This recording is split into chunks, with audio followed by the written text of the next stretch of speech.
Hormuz जलडमरू मध्य में बढ़ते तनाव के बीच हवाई सफर महंगा होने लगा है। टाटा समूह के स्वामित्व वाली एयरलाइन एयर इंडिया ने घरेलू और अंतर्राष्ट्रीय उड़ानों पर फ्यूल सरचार्ज बढ़ाने का फैसला लिया है। इस फैसले का सीधा असर यात्रियों की जेब पर पड़ने वाला है। आइए इस पूरी खबर को आसान सवाल जवाब के जरिए समझते हैं। दरअसल वैश्विक स्तर पर कच्चे तेल और जेट फ्यूल की कीमतों में तेज उछाल ने एविएशन सेक्टर की लागत को काफी बढ़ा दिया है। इसी दबाव के चलते एयर इंडिया ने घरेलू उड़ानों पर 299 रुपए से लेकर 899 रुपए तक का फ्यूल सरचार्ज लगाने का ऐलान किया है। वहीं अंतर्राष्ट्रीय उड़ानों के लिए यह सरचार्ज $24 से $280 के बीच तय किया गया है। यह नई दरें 8 अप्रैल से लागू हो चुकी हैं और इनका असर यात्रियों के टिकट किराए पर साफ दिखाई देगा। एयरलाइन ने इस बार सरचार्ज लागू करने के तरीके में भी बदलाव किया है। पहले जहां एक समान फ्लैट सरचार्ज लिया जाता था, अब उसे दूरी के हिसाब से तय किया जाएगा, यानी जितनी लंबी दूरी की उड़ान उतना ज्यादा सरचार्ज। यह कदम सरकार द्वारा घरेलू ATF कीमतों में बढ़ोतरी को 25% तक सीमित करने के फैसले के बाद उठाया गया है।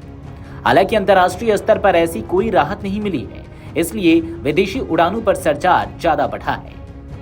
हालांकि यह बढ़ोतरी फिलहाल सभी रूट्स पर लागू नहीं हुई है। बांग्लादेश, जापान, हांगकांग और दक्षिण कोरिया जैसे कुछ गंतव्यों के लिए अभी सरचार्ज में बदलाव का फैसला लंबित है। एयरलाइन का कहना है कि इन रूट्स पर नियामकीय मंजूरी मिलने के बाद ही कोई अंतिम निर्णय लिया जाएगा। एयरलाइंस की लागत पर बढ़ते दबाव की सबसे बड़ी वजह जेट फ्यूल की कीमतों में आई भारी तेजी है। इंटरनेशनल एयर ट्रांसपोर्ट एसोसिएशन के आंकड़ों के मुताबिक मार्च के अंत तक वैश्विक जेट फ्यूल की कीमत करीब दोगुनी होकर $195 प्रति बैरल तक पहुंच गई। फरवरी के अंत में यह कीमत करीब $99 थी। यह बढ़ोतरी सीधे तौर पर एयरलाइंस की ऑपरेटिंग लागत को प्रभावित कर रही है। दरअसल किसी भी एयरलाइन की कुल लागत में एविएशन टरबाइन फ्यूल यानी कि ATF का हिस्सा लगभग 40 से 45% तक होता है। इसके अलावा रिफाइनिंग मार्जिन यानी कि क्रैक स्प्रेड में भी जबरदस्त उछाल आया है, जो कुछ ही हफ्तों में करीब 3 गुना हो गया है।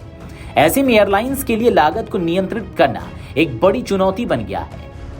एयर इंडिया ने यह भी स्पष्ट किया कि उसने बढ़ी हुई लागत का पूरा बोझ यात्रियों पर नहीं डाला है। खासतौर पर अंतर्राष्ट्रीय उड़ानों में कंपनी अभी भी एक बड़ा हिस्सा खुद वहन कर रही है।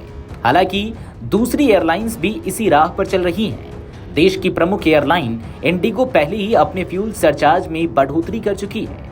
कुल मिलाकर कच्चे तेल की कीमतों में तेजी और भू राजनीतिक तनाव ने एविएशन सेक्टर के लिए मुश्किल हालात पैदा कर दिए हैं। जब तक वैश्विक बाजार में स्थिरता नहीं आती, तब तक हवाई सफर महंगा बना रह सकता है। यानी साफ है कि तेल की बढ़ती कीमतों का असर अब आसमान में भी देखने को मिलेगा और आने वाले समय में यात्रियों को और महंगे टिकट के लिए तैयार रहना पड़ सकता है। Video desk amarujala.com।